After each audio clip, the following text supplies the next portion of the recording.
CM Manohar Lal ने अंत्योदय योजना में 4 नई स्कीमों को जोड़ने का शुभारंभ किया है। साथ ही कश्मीरी पंडितों के लिए मिशन वचन पूर्ति भी लॉन्च किया। सीएम ने कहा कि कश्मीरी पंडितों के 209 परिवारों को स्कीम के जरिए प्लॉट मिले हैं। इसके साथ ही इस योजना में सिरसा और कुरुक्षेत्र जिले के लाभार्थियों के लिए राशन वितरण भी शामिल है। वहीं मुख्यमंत्री अंत्योदय परिवार उत्थान योजना के तहत लोन का वितरण भी शामिल होगा। इस दौरान सीएम मनोहर लाल ने कहा कि आजाद भारत में व्यवस्था परिवर्तन का दिन है। 7 साल पहले जो मुहिम शुरू की थी, आज उसके परिणाम सामने हैं।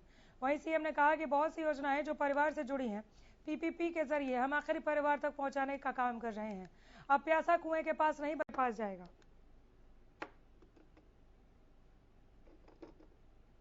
अंग्रेजों के समय हर कोई अपने अधिकार को मांगता था।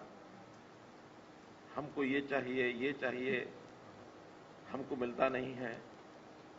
देश आजाद हुआ। दुर्भाग्यपूर्ण स्थिति ये रही कि उस समय भी व्यवस्था बदली नहीं, और इन सरकारों से, जो अपनी सरकारें जिनको हम कहते हैं, वहां भी ये जो मांगने की प्रथा, अधिकार मांगने की प्रथा, ये लगातार बनी रही। इसका जो हक है वो उसको मिले, उसके घर जाके मिले। उसके लिए नई व्यवस्था शुरू की, परिवार पहचान पत्र। एक यूनिक व्यवस्था देश में तो कहीं है भी नहीं, दुनिया में भी कहीं नहीं है।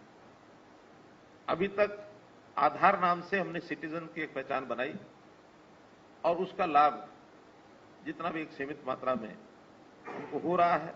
कहावत कहते हैं ना कि प्यासा कुएं के पास जाता है, लेकिन आज हम उस कहावत को बदल रहे हैं। क्या सरकारी कुआं हर गरीब प्यासे के पास जाएगा, उसके घर जाकर के उसकी आवश्यकता की पूर्ति करेगा। राशन कार्ड की व्यवस्था, राशन कार्ड की व्यवस्था अप्लाई करते हैं, मेरा पीला कार्ड नहीं बना, मेरा खाकी कार्ड नहीं बना, मेरा ग्रीन कार्ड नहीं बना, लेकिन अब उसकी वेरिफिकेशन करने के बाद आय कितनी है, उसके हिसाब से उसका राशन कार्ड अपने आप बन करके उसके घर पहुंचेगा। अभी ओल्ड एज पेंशन, अभी तक दफ्तरों के चक्कर काटने पड़ते हैं, फॉर्म भरना पड़ता है, अब वो नहीं करना पड़ेगा। अब कोई आवेदन नहीं करना होगा और कहीं किसी दफ्तर में आना नहीं होगा। आवेदन खत्म, आना खत्म।